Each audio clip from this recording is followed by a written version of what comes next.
दीपक, जो positional pick हमको पसंद है वो ऑटो सेक्टर में महिंद्रा एंड महिंद्रा रहेगा। आज भी स्टॉक काफी स्ट्रांग था और मुझे लग रहा है कि करंट प्राइस करीबन 889 है। यहाँ पे हम 8 से 10 दिन का अगर कोई टाइम फ्रेम लेता है तो यहाँ पे खरीदने की राय देंगे। यहाँ पे हमको एक 935 940 का एक मीडियम टर्म 8 से 10 दिन का टारगेट प्राइस पॉसिबल लग रहा है और यहाँ पे 864 का आप एक स्टॉप लॉस लगाइए। हमको लग रहा है कि ऑटो स्पेस में जिस प्रकार से अभी ग्रीन शूट्स दिख रहे हैं, ऑटो एक ऐसा सेक्टर है जो आपको अच्छी खासी कमाई दे सकता है। तो ये मेरी तरफ से पोजिशनल पिक है 8 to 10 डेज का। यहाँ पे स्टॉप लॉस 864 और टारगेट 940। जरा ओवरऑल मार्केट का आप हाल बताइए सर। जिस तरह की हमने देखा कि बिकवाली का दौर चल रहा है, अब आगे चाल किस तरह की देखते हैं? कब तक, आज तो चलते चलते फिसल गया, अब संभलने के कोई आसार? दीपक, मुझे लग रहा है कि मार्केट्स अभी एक थोड़े समय के लिए नेगेटिव बायस से ही चलेंगे, क्योंकि आज हमने देखा कि सुबह मार्केट बहुत ही अच्छी तरह से गैप अप ओपनिंग कर दी। दोपहर तक सब कुछ ठीक था। 2 बजे के बाद बिकवाली शुरू हुई और जो भी गेन सुबह के थे वो पूरी तरह से नेगेट हो गए। तो ये बात हमको क्लियरली दिखती है कि मार्केट में स्ट्रेंथ नहीं है, ऊपरी लेवल पे रेजिस्टेंस है और 2-3 ऐसे नेगेटिव फैक्टर्स है, जैसे कि डॉलर इंडेक्स अभी साल की ऊंचाई पे चल रहा है। तो ये जब तक ऊंचाई पे चलेगा, डॉलर एप्रिशिएट होगा, रुपया वीक होगा और एफआईएस पैसा निकालेंगे। दूसरी बात, इन्फ्लेशन का फिकर अभी काफी सिग्निफिकेंट है। अभी भी पूरा इम्पैक्ट कॉर्पोरेट्स के नंबर्स पे आया नहीं है और मुझे लग रहा है कि जिस प्रकार के एफआई फ्लोज अभी हो रहे हैं, अगर यही तरीके से पैसा बाहर निकलते गया तो डेफिनेटली मार्केट को थोड़ा चलने के लिए थोड़ा समय लगेगा। तो इंडेक्स के पॉइंट ऑफ व्यू से हम अभी भी थोड़ा सा एक नेगेटिव बायस से ही काम करेंगे। आपको स्टॉक स्पेसिफिक अप्रोच यूज करना है। अच्छी कंपनीज में आप निवेश करिए, थोड़ा सा लंबा समय के लिए टाइम फ्रेम रखिए, क्योंकि इस समय आपको अच्छी कंपनीज अच्छे डिस्काउंटेड प्राइसेस पे मिल रही है। हमारा मानना है कि 15,600 15,700 एक स्ट्रॉन्ग सपोर्ट है। तो तब तक मेरे ख्याल से मार्केट्स ये वोलेटाइल रहेगा। स्टॉक्स पे ही ज्यादा फोकस करना अच्छी स्ट्रेटेजी रहेगी। बिल्कुल, अच्छी कंपनियों में निवेश का ये शानदार मौका है जिससे चूकना नहीं है। लेकिन सर, स्टॉक कौन सा? लॉन्ग स्ट्रैटेजी आपने बोली तो एक लॉन्ग टर्म पिक आपकी, जहां पर अभी निवेश करें और भूल जाएं। दीपक, लॉन्ग टर्म के लिए हमको लग रहा है कि गोदरेज एग्रोवेट नाम की कंपनी है जो गोदरेज ग्रुप ओन करती है। इस कंपनी में सबसे बड़ी खासियत है कि ये प्योर एग्री प्ले है। एनिमल फीड्स, फिर crop protection, dairy as well as palm oil बनाती है। कंपनी ने बहुत ही बढ़िया नंबर्स FY22 के लिए पेश किए हैं। करीबन 8,300 करोड़ का रेवेन्यू, 665 करोड़ का कामकाजी मुनाफा और करीबन 400 करोड़ का प्रॉफिट किया है, जो पिछले साल के मुकाबले में बहुत अच्छा है। डिविडेंड पे आउट भी करीबन 45% है। सबसे बड़ी बात हमको लग रहा है कि पाम ऑयल की जो कीमतें बढ़ी है, इसका फायदा कंपनी को मिलेगा, क्योंकि इंडिया में सबसे बड़ी पाम ऑयल मैन्युफैक्चरिंग कंपनी ये है। इंडोनेशिया ने जो बैन लगाया, इसका इम्पैक्ट इनको पॉजिटिवली प्ले आउट होगा। हालांकि ये 1-2 क्वार्टर के लिए होगा, लेकिन फिर भी ये बहुत इंपॉर्टेंट इंग्रेडिएंट है एडिबल ऑयल के पूरे मिक्स में। सबसे बड़ी बात, एनिमल फीड्स और क्रॉप प्रोटेक्शन का जो धंधा है वो बहुत अच्छी तरह से चल रहा है। इनफैक्ट इनकी सब्सिडी है एस्टेक लाइफ साइंसेज, इन्होंने बहुत अच्छी तरह से इस साल कंपनी का परफॉर्मेंस बढ़ाया। तो मेरे ख्याल से 500-501 रुपया का अभी जो स्टॉक चल रहा है, 575-580 के हाई से ये नीचे आ गया है। मार्केट सेंटिमेंट खराब है, इसलिए नीचे आया, तो ये जरूर खरीदना चाहिए। हमको लग रहा है कि अगर 6 से 12 महीने की अवधि हम एज्यूम करते हैं और टाइम फ्रेम रखते हैं तो करीबन 600 रुपया का एक मीडियम टर्म टारगेट मिल सकता है। तो ये मेरी तरफ से एक वैल्यू पिक है जो इस लेवल पे काफी अट्रैक्टिव लग रही है।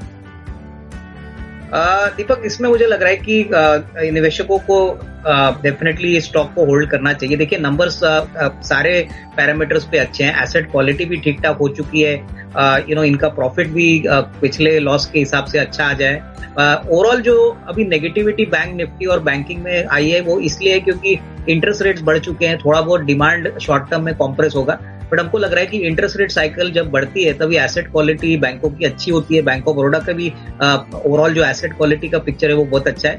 अगर 6 से 12 महीने की अवधि की बात करें तो मुझे लग रहा है कि 130-140 का प्राइस कंफर्टेबली निवेशकों को मिल सकता है। थोड़ा सा टाइम फ्रेम लंबा रखिए, क्योंकि मार्केट्स में वोलेटिलिटी रहेगी तो ये स्टॉक में थोड़ी अंडर परफॉर्मेंस शॉर्ट टर्म में आपको दिख सकती है।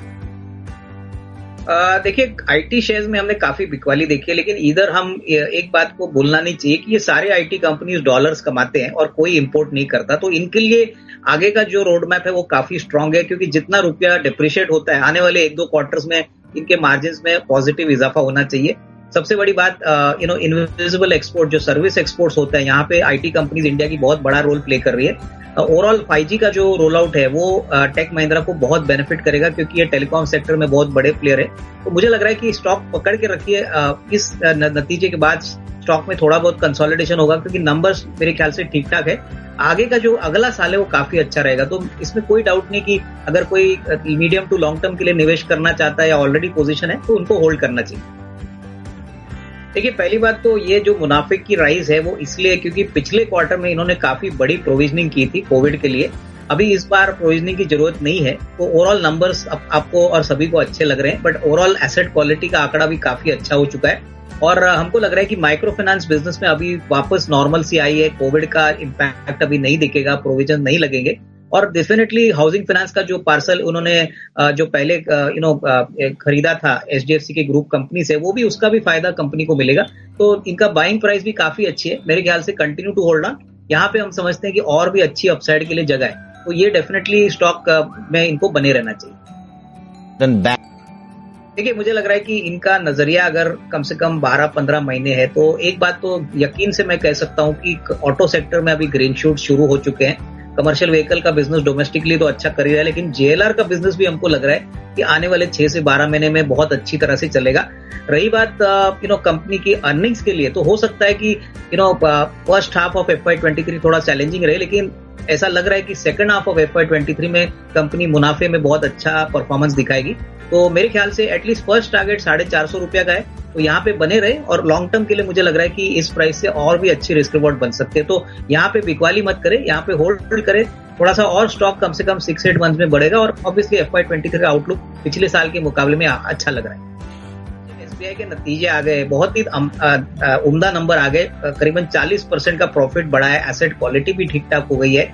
और मुझे लग रहा है कि देखिए, अभी बैंकिंग सेक्टर एक ऐसे राइजिंग इंटरेस्ट रेट साइकिल में काम करेगी। 4 साल का सॉफ्ट इंटरेस्ट पॉलिसी खत्म हो चुकी है, तो जब भी इंटरेस्ट रेट साइकिल बढ़ती है तभी बैंकों को उसका काफी फायदा होता है। एसबीआई कंट्री की सबसे बड़ी पीएसयू बैंक है, तो ऑब्वियसली इनको सबसे ज्यादा फायदा होगा। मेरे ख्याल से अगर नजरिया 6 से 12 महीने है, तो ये प्राइस जो उन्होंने खरीदी है बहुत ही अच्छी प्राइस है। यहाँ पे हमारा मानना है कि कम से कम 550 का टारगेट प्राइस पॉसिबल है, तो कंटिन्यू टू होल्ड ऑन। यहाँ पे जरूर इनको फायदा होगा, पर टाइम फ्रेम थोड़ा लंबा रखें। क्या आपकी राय रहेगी अगले हफ्ते किस तरह की चाल रह सकती है? आज 900 अंक लुढ़का है सर।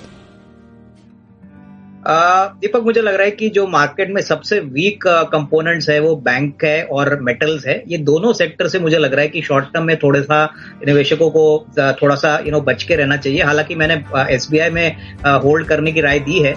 मेरा ख्याल से शॉर्ट टर्म ट्रेडर्स के लिए थोड़ा सा नेगेटिव बायस से ये बैंक निफ्टी ट्रेड हो सकता है, तो यहाँ से खरीदने की कोशिश मत करिए जब तक हमको क्लियरली अप ट्रेंड दिखता नहीं है। कहीं ना कहीं मार्केट एक्सपेक्ट कर रहा है कि गवर्नमेंट कुछ ना कुछ पॉजिटिव अनाउंसमेंट्स करेंगे, और जब तक वो होता नहीं है तब तक बैंक निफ्टी और जो स्टॉक्स है यहाँ पे भारी बिकवाली होने की पॉसिबिलिटी है। इसमें एसबीआई, आईसीआईसीआई, एक्सिस बैंक, ये सारे टेक्निकली वीक है, तो क्लियरली फ्रॉम टेक्निकल पर्सपेक्टिव इसमें खरीदने की कोई मौके नहीं है। थोड़ा सा इंतजार करिए, 2-3 दिन और पहले हफ्ते के जाने दीजिए, उसके बाद अगर सेटल होता है, मार्केट कंसोलिडेट होता है, तो ही इसमें खरीदने के मौके बनेंगे। तो at least for the time buying बिल्कुल ना करें, लेकिन डेफिनेटली 2-3 दिन की ऑब्जर्वेशन के बाद ही इसमें जो भी डायरेक्शनल ट्रेंड होगा वो मार्केट में हमको पता चल जाए।